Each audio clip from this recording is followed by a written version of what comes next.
En unos segundos vas a escuchar una conversación completamente en inglés entre mi amigo Brian y yo. Y esto va a ser una muy buena práctica para tu escucha en inglés, porque Brian es de Estados Unidos, su acento es el acento más común, el que más vas a escuchar en películas, series, contenido online, etc. Brian vive la mitad de su tiempo en San Francisco y la otra mitad aquí en Medellín, Colombia, y estudió en una de las mejores universidades del mundo, Stanford University. Espero que estés emocionado para esta conversación. Recuerda que si no entiendes muy bien inglés todavía, no te preocupes. Pon subtítulos en español o en inglés, como tú prefieras, pero mi recomendación es ver lo máximo que puedas con subtítulos en inglés, porque así vas a aprender mucho más. Y si hay algunas partes que no entiendes, repite esas partes con subtítulos en español y luego nuevamente con subtítulos en inglés, y así vas a aprender muchísimo vocabulario, gramática y sobre todo entrenar tu oído en inglés, lo cual es súper importante para desarrollar fluidez hablando. Si te gusta el video, no olvides suscribirte para que no pierdas futuros videos y entrevistas como esta, y por favor ayúdame con un like para que el video alcance más personas que también necesitan ayuda con su inglés, y así me ayudas a mí en mi trabajo hacia mi visión de un Latinoamérica donde no hay una sola persona que no hable inglés. Muchísimas gracias. Yo soy Kalle Anders, tu coach de inglés y tu sueco favorito. Empecemos. Brian, thank you so much for taking your time. Thank you for the invitation. How are you doing? Doing wonderful. How about you? Good, really good. So, you and I have been in Medellin for the same amount of time. Pretty and much. we met just recently. Recently at the gym, correct. I feel like most of my invitees here in the podcast, I've met them at the gym. It's the only place I go to because I work from here, so.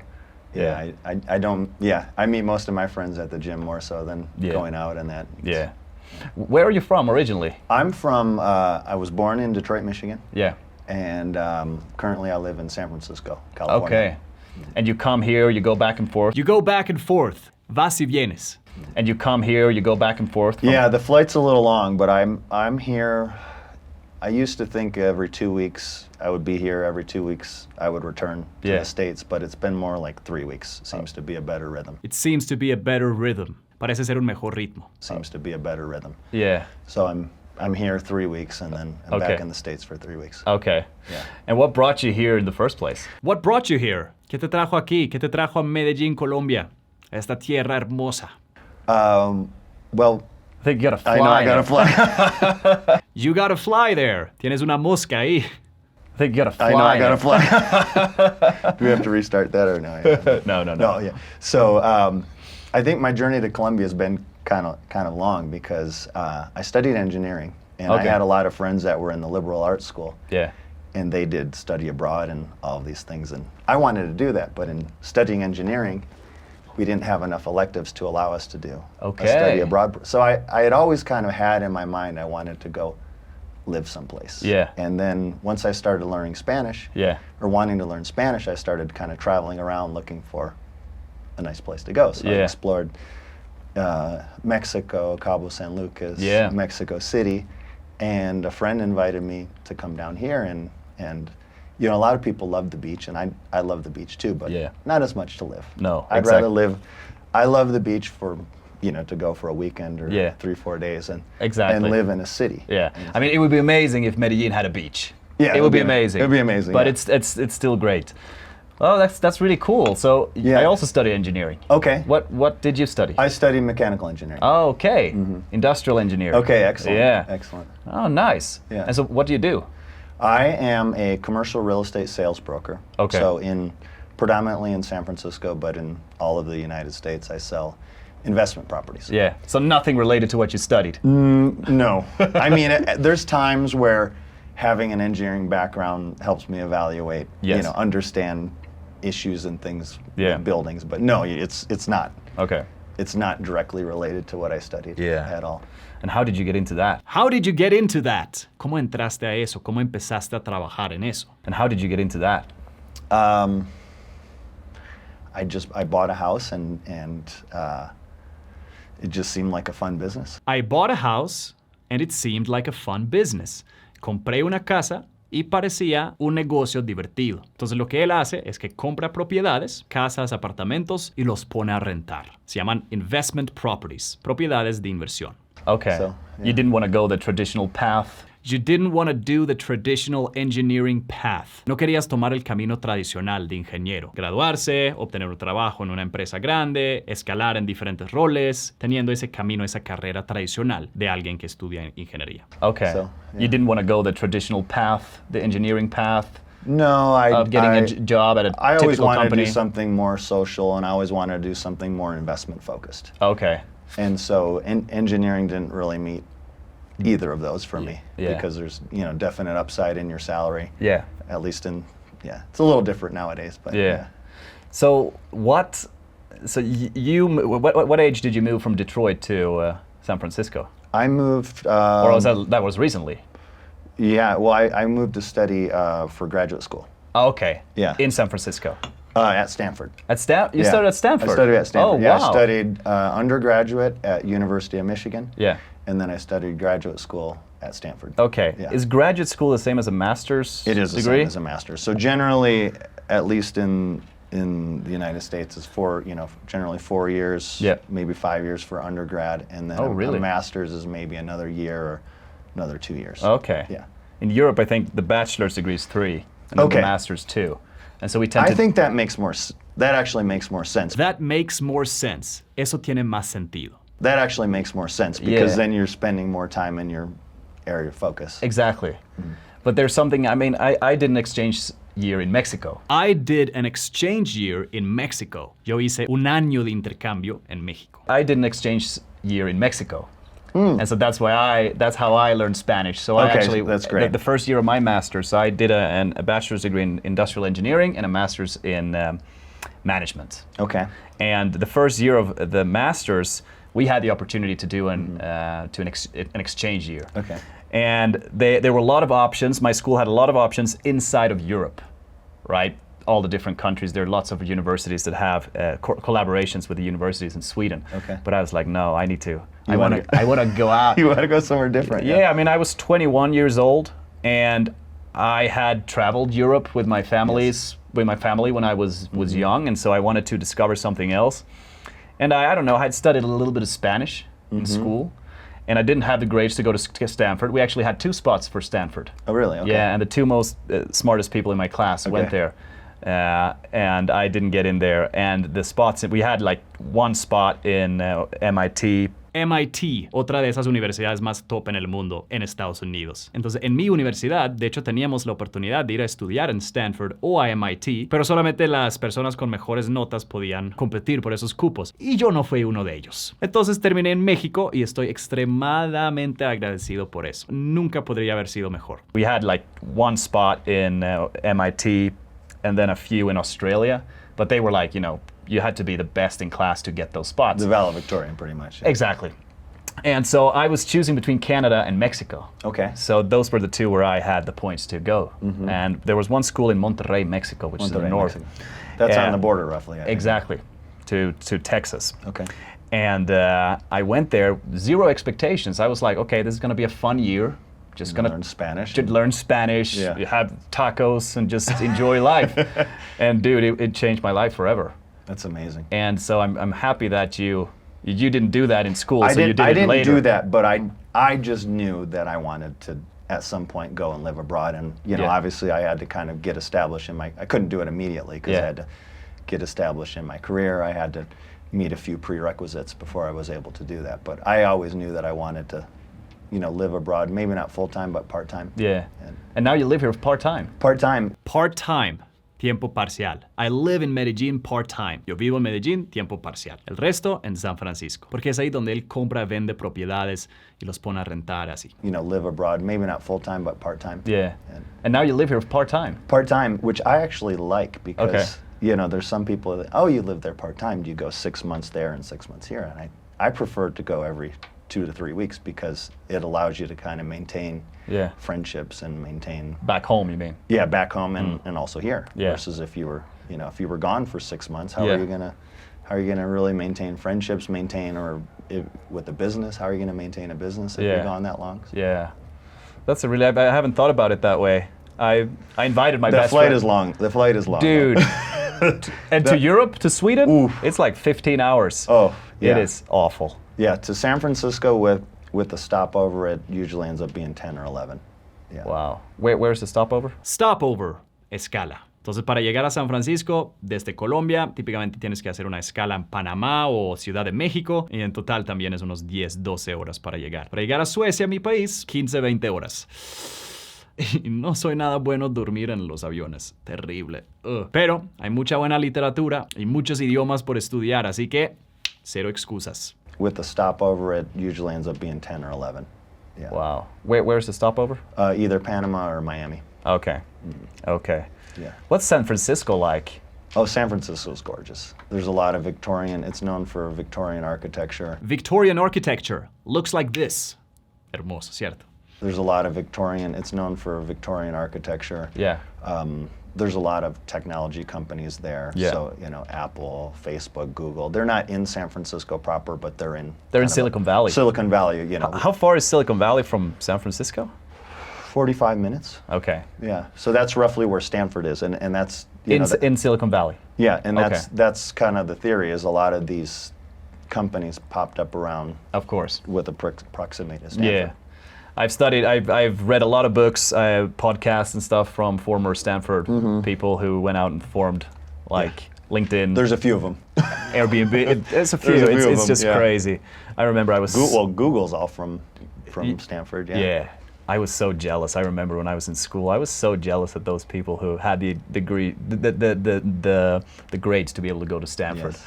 And I was left alone, but I'm so happy it turned out that way. Well, one door closes, another door opens. and- Exactly. One door closes, another one opens. Una puerta se cierra, otra se abre. Well, one door closes, another door opens. and, Exactly. You know, What do you like the most about here? there's so many things. Yeah. Well, the weather's perfect. Yeah, They Yeah. call it the city of eternal spring for a reason. exactly. They call it the city of eternal spring for a reason. Lo llaman la ciudad de la eterna primavera por una razón. Medellín, Colombia. Well, the weather's perfect. Yeah, They Yeah. call it the city of eternal spring for a reason. exactly.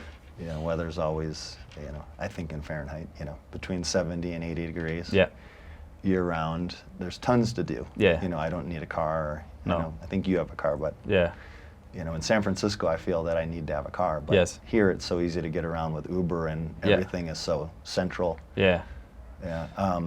The people are amazing. yeah, There's always things to do. yeah, I mean, if you want to go out and stay out till 6 in the morning, you Yeah. can do it. If you want to go Yeah. have a world-class dinner somewhere, you can do that.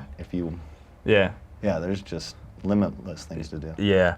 I feel like there's a warmth to the place Oh, that you don't have yeah. back home. I Yeah. mean, you go out of you walk out of the elevator and you say, "See you later." Yeah, and you're right. Everybody's friendly here. Yeah. Yeah. And so, what brought you here in the first place? Did you explain that? So I knew that I was.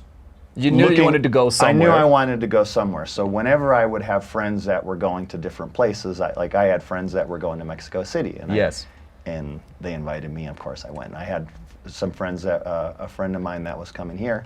He says, "I know it's last minute, but I'm going next week to Medellin." I said, "All right, I'll go." Oh, okay. So Nice. yeah, it happened very spontaneously. All right. In the last moment, but. And you liked it, and you said, "Well, I'm gonna stay for a while." I hadn't. I knew I loved the place, but I didn't have it all figured out. I didn't have it all figured out. No tenía todo resuelto o todo entendido. To figure out significa entender algo o averiguar algo o descifrar algo, mejor dicho. Entonces él decía, no tenía todo descifrado aquí en Medellín, no sabía realmente cómo me sentía, pero poco a poco me empezó a gustar más. I loved the place, but I didn't have it all figured out. Yeah. First you figure out what you want, Yeah. and then later you figure out how to get it. Exactly. So I knew I wanted to live abroad, Yeah. and this was, one of my first choices. So Yeah. then, kind of in time, it took me a little time to figure out how to do it. As I mentioned, my business is generally a face-to-face business. My business is a face-to-face business. Mi negocio es un negocio cara a cara, ¿verdad? Porque compra y vende propiedades. My business is generally a face-to-face business. Exactly. And so that's the reason it's important for me to go back and forth Yeah. often, so I can entertain meetings and Yeah. meet with clients. And Yeah. And did you know Spanish before coming here? I thought I did. I thought I did. Pensé que lo hacía. Le pregunté, ¿sabías español antes de llegar? Y él decía, yo pensé que lo sabía. I thought I did. It's always the case, man. It's always the case. I thought I did, but it was horrible. Yeah. even now, in learning Spanish has been a. But you're conversational. You can have a. I'm conversational. Yeah. I think. Don't judge me. No, but I've seen you. I've seen you talking with people. So. Everyone seems to understand me. Yeah. You know? I don't know how well how well I speak, but everyone. The most important thing is that you understand them. Yes. Fluency comes from understanding. So if you can understand each other, then you can make yourself understood. Exactly. The most important thing. Yeah. Okay, cool. And so how has that been? Have you studied any Spanish here or just? Well, that's one thing. If I could go back and start over. If I could go back and start over. To start over significa empezar de nuevo. If I could go back and start over. Yeah. I started learning just mostly through watching novellas and things like that. I regret not doing a kind of a more structured education from the beginning. Yeah. Because obviously to perfect it, you need to interact often, but I think you need to have a and you would have framework. accelerated your learning process as well. Exactly. So I've gotten there, but now I'm at the point where I'm kind of going back and trying to do some more structured study to fill in the stuff that I hadn't done. What's the hardest thing about Spanish for you? I mean, learning a language is a task. Yes. You know, I can teach you to surf in, a weekend. I can teach you to surf in a weekend. Me encanta. Yo te puedo enseñar a surfear en un fin de semana. Pero aprender un idioma es una tarea más compleja. ¿Por qué dice lo del surf? Porque San Francisco tiene muy buen surf. De hecho, California en general es uno de los mejores sitios de hacer surf en el mundo. Y a mí me encanta. Yo hice surf un mes entero en Costa Rica, trabajando en mi curso de inglés la mitad del día y surfeando la otra mitad. Estuvo increíble. En Santa Teresa, Costa Rica, para todos ustedes ticos. I can teach you to surf in, a weekend. Yeah. You know, but to really learn a language, you need... It's a marathon. So I don't even know that I could pick one particular thing. I think in the beginning it was... In the beginning, because I practiced a lot reading. Yeah. So I think one thing that was difficult for me in the beginning was I would know the words, but I wouldn't, when somebody would say them, they wouldn't register to me that they were saying this particular word. Yeah. So I say it with, so the ability to listen and comprehend what people are saying. So, And how did you study? Like just watching novellas and stuff, like with subtitles? No, and then I had various tutors, you know, just pure remote tutors. Yeah. Some YouTube videos, some coursework. So but I'm going back. I'm looking for a more structured. Okay. Not necessarily a structured course, but like mini lessons where I can say. Yeah. Because that's the point. It would be difficult for me to go enroll in a school right now because there's some things that I know a lot, and I'm basic in some things and advanced in other things. So I think it would be hard to adapt a school to me. Yeah. I think the key to learning so I speak 5 languages. Really? Yes. Which languages? Swedish, okay. English, Spanish, Portuguese, and French. So you can travel anywhere. Yes. My French is terrible. You can be a spy. I could be a spy. Dude, I've seen some spies on YouTube. You could be a spy. Podría ser un espía. You can be a spy. I could be a spy. Dude, I've seen some spies on YouTube. Yeah. And they deceive you. They look like something completely different, and then this perfect English or perfect Spanish just comes out of their mouth. It's just like, whoa, wait a second. Yeah.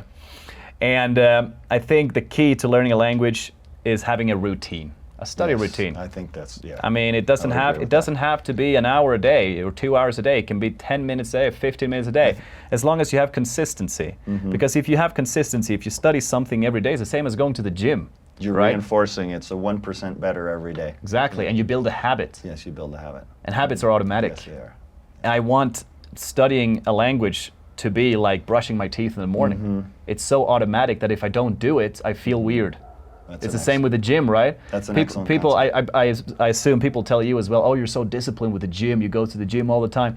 It's not discipline. It's not discipline. I've just been doing it. I've just been doing it for so long. It's become a part of who I am, and I like doing it. And now if I don't do it, I feel weird. That's very well said. Yeah, very well said. And if you can make the same thing, if you can turn your language learning into something similar, I think that's how you get the well, success. I would agree with that. The consistency, Yeah. and be it 10 minutes, 20 minutes, an hour a day, it's doing it every single day is what is going to reinforce the concepts. Yeah.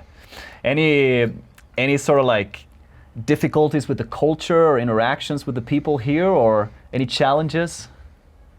It's been all smooth sailing. It's been all smooth sailing. Smooth sailing es todo tranquilo, todo bien. Entonces yo le pregunté, ¿has tenido algunas dificultades integrante con la cultura, con la gente, o todo ha fluido bien? It's been all smooth sailing. I feel like if you were able to extract the language, Yeah. I don't really think of too many cultural. No. I haven't come across. You any real integrate very well with the Yes, people here. I I see have- you in the gym talking with Yeah, everybody. I feel at home here, other than they're speaking Spanish. Yeah, exactly. That's a great way of seeing it. Yeah, But you're an international. We are more international people. which is true. Yeah. Like, so we can go anywhere and fit in. There's actually, I had one course when I was an exchange student in Mexico that I do remember something from, and that was a cultural studies class, which was very interesting. And they say that if you have high cultural intelligence, CQ, which CQ. apparently is a thing, there's CQ. not just, there's EQ, emotional intelligence, and IQ, right? And there's also something called CQ. Okay. And that is your ability to adopt a new culture, your ability to adapt in different settings with people from different cultures. And people with high CQ find it very easy to be in any group of people and immediately adapt and be able to talk. So I think you have high CQ, man. Yeah, I'll take that. I'll take that as a compliment. I can't verify if it's. I take that as a compliment. Lo tomo, lo recibo como un cumplido, ¿verdad? El hecho de que puedo integrarme bien en diferentes culturas. Entonces, si tienes una alta inteligencia cultural, y eso es algo que tú puedes entrenar hablando, conversando con gente de diferentes culturas, eres muy bueno para adaptarte en diferentes circunstancias, hablando con diferentes personas de diferentes culturas. Y eso es una habilidad hoy en día muy valiosa. Yeah, I'll take that. I'll take that as a compliment. I can't verify if it's correct, but I'll take that as a compliment. Yeah. A lot of my students, because there's a little bit of a difference between learning Spanish and English. For us, learning Spanish is a bonus in life.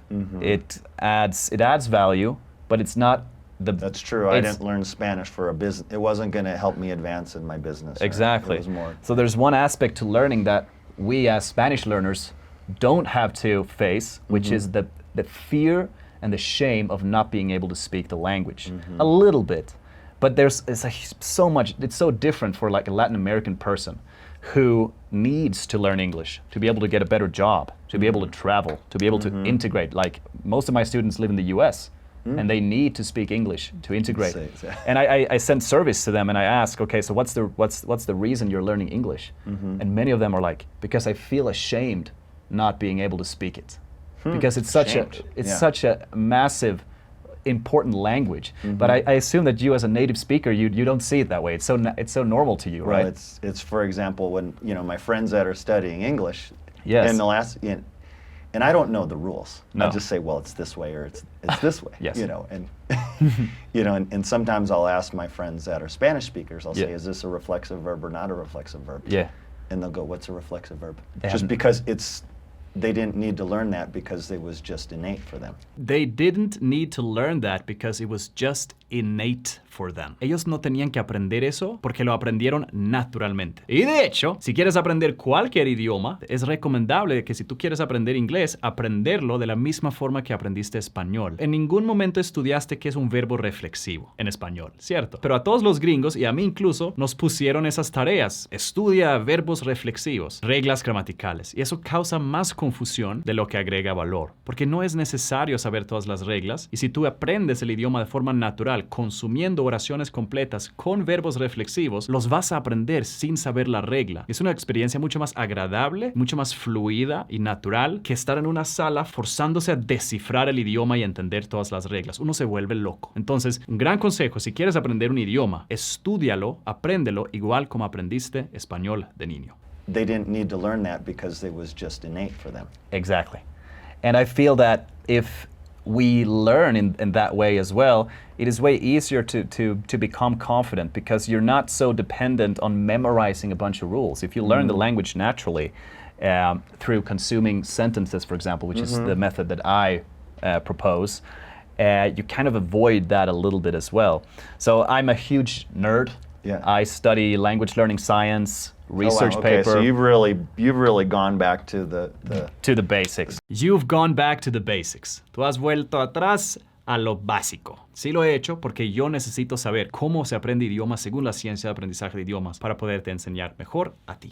You've really gone back to the basics, The basics like of it. the cause and effect and everything. And basically what we say in language learning science is the cause of language acquisition. We actually acquire languages. We don't learn languages.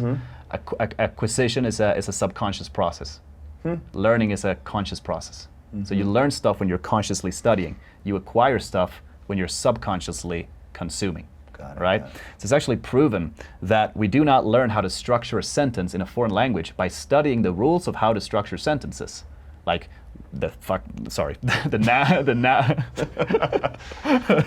I start swearing when I get passionate. Way to get passionate. There you go. Okay. I start swearing when I get passionate. Empiezo a decir groserías cuando me empiezan a apasionar los temas. Cuando empiezo a hablar de la ciencia de aprendizaje de idiomas, no.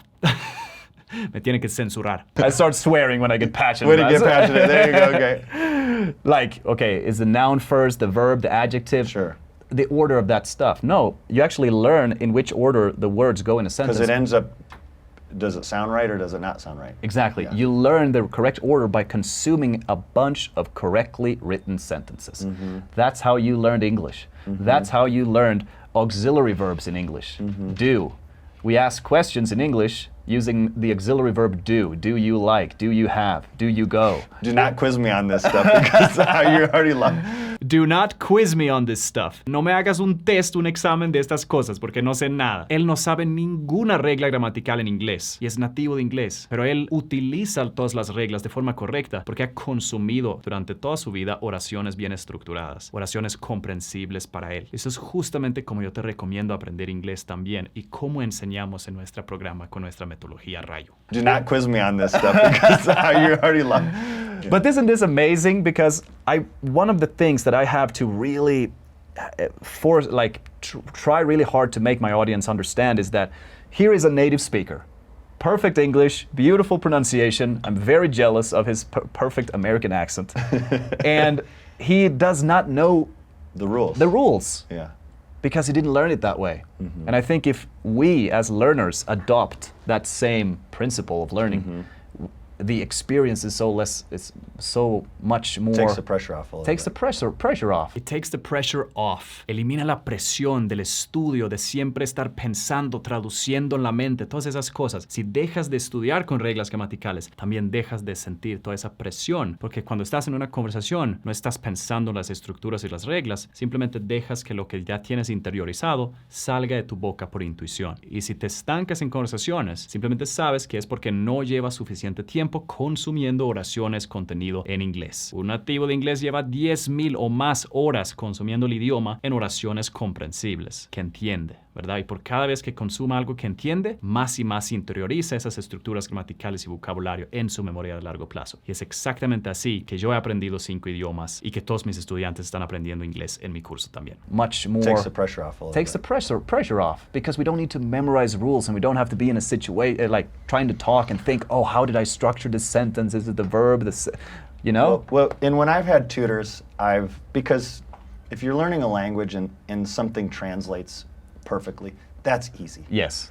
And so when I've had tutors, I've said, let's spend all the time on the exceptions. Exactly. What are the things that don't translate? Because if you can, I don't rely on Google Translate, but sometimes I'll use it to check myself. Yeah. I'll write it out and then I'll see if it comes back the way that I thought it would. So You really need to spend 80% of your time on the things that don't translate well, and like you said, just learn, not necessarily the rules, but learn, what's the native way to say things. Yes, exactly. I remember I took Spanish classes in Sweden, and they taught the reflexive verbs and all that stuff. And now looking back at it, talking to all my friends here, it's so obvious that they have no idea what those things are. I've asked a dozen people this. Yeah. Is this a reflexive verb or not a reflexive? Yeah. I ended up explaining to them what's reflexive and what's not. Yeah, you ended up explaining Spanish grammar to the native Spanish speaker. Oh my God. You end up teaching Spanish grammar to a native Spanish speaker. Tú terminas enseñando gramática en español a un hablante nativo de español. Qué ironía, ¿no? Yeah, you ended up explaining Spanish grammar to the native Spanish speaker. Oh my God. That's so ironic, man. What would you say to all of those English learners, like as a motivation, or to, like you as a native English speaker, perspective? You've been talking to a lot of Spanish speakers learning English. I would say, don't worry about making mistakes, and be proud. Be proud. Sé orgulloso. And be proud of whatever level you're at. Yeah. For example, when I'm going through the airport. Yeah. And I see people trying to talk to the security or something in English. And it sure is empowering to feel that I can help with that situation. Yeah. So I would tell you, just focus on why keep reminding themselves, why are they doing this? Yes. Envision themselves how, speaking perfect English, and how fun that'll be. Yeah. What that'll allow you to do. And so I think just, yeah, and don't get too focused on the little things, right? Yeah, and don't worry about making mistakes. Definitely don't be shy about speaking. Yeah. And speak loud. Because that's when because when somebody doesn't really have good pronunciation, they try to speak quiet, thinking nobody's going to pick up the differences. To pick up the differences. Escuchar las diferencias. Entonces el consejo que Brian está dando aquí es, cuando hables, habla con fuerza, habla con volumen, porque muchas personas tienden a hablar con poco volumen cuando están avergonzados de su pronunciación, para que la gente no escuche sus errores. Y ese es un error, porque así te entendemos menos. Así que hable con volumen y no tengas miedo de hablar. Sé orgulloso de ti, porque estás aprendiendo otro idioma. Probablemente estás haciendo más que la persona con quien estás hablando. Ese nativo de inglés probablemente solo sabe inglés y no está aprendiendo otro idioma, pero tú lo estás. Así que sé orgulloso. Thinking nobody's going to pick up the differences. And so if you speak loud, that's a really good tip. If you speak loud, you're forcing yourself to practice and really getting the more delicate points of the pronunciation. And also, you Americans are very loud. Everyone tells me I'm loud. My whole family's loud, but yeah. Most Americans are loud, man. Okay. It's very obvious. Maybe it's an American thing. It's an American thing. You can immediately tell if there are Americans in the restaurant. It's like, there's a lot of noise coming from that table over there. That could be. No, that's amazing. Thank you so much for taking your time. Oh, this is amazing, yeah. Really appreciate it. I think the audience will really find motivation and inspiration in those tips. Well, I hope so, and if anyone wants to any of your followers will have questions that maybe I could specifically answer that you wouldn't know how to answer, feel free to reach out to me. Yeah. Brian, thank you so much. Pleasure to see you. Ok, ¿cómo te fue? Cuéntame en los comentarios abajo. ¿Pudiste entender todo? ¿Algunas partes difíciles, otras más fáciles? Cuéntame. Y si tienes alguna sugerencia de pronto de un invitado o una invitada que quisieras ver aquí, cuéntame también. Ahora recuerda que si quieres elevar tu nivel de inglés, si quieres poder entender todas estas entrevistas sin subtítulos y poder ver películas, series y tener conversaciones fluidas, te recomiendo que te unas a mi curso de inglés. Porque ahí te vamos a entregar un plan completo con todo el material listo, profesor privado, y te damos sesiones conversacionales para que construyas confianza hablando también. Si quieres más información, haz clic en el enlace que está aquí abajo en la descripción del video y llegarás a la página de compra donde tienes toda la información de la oferta, testimonios, resultados de otros estudiantes, y ahí te puedes comunicar con mi equipo también si tienes algunas dudas. Muchísimas gracias por tu tiempo. Espero verte pronto.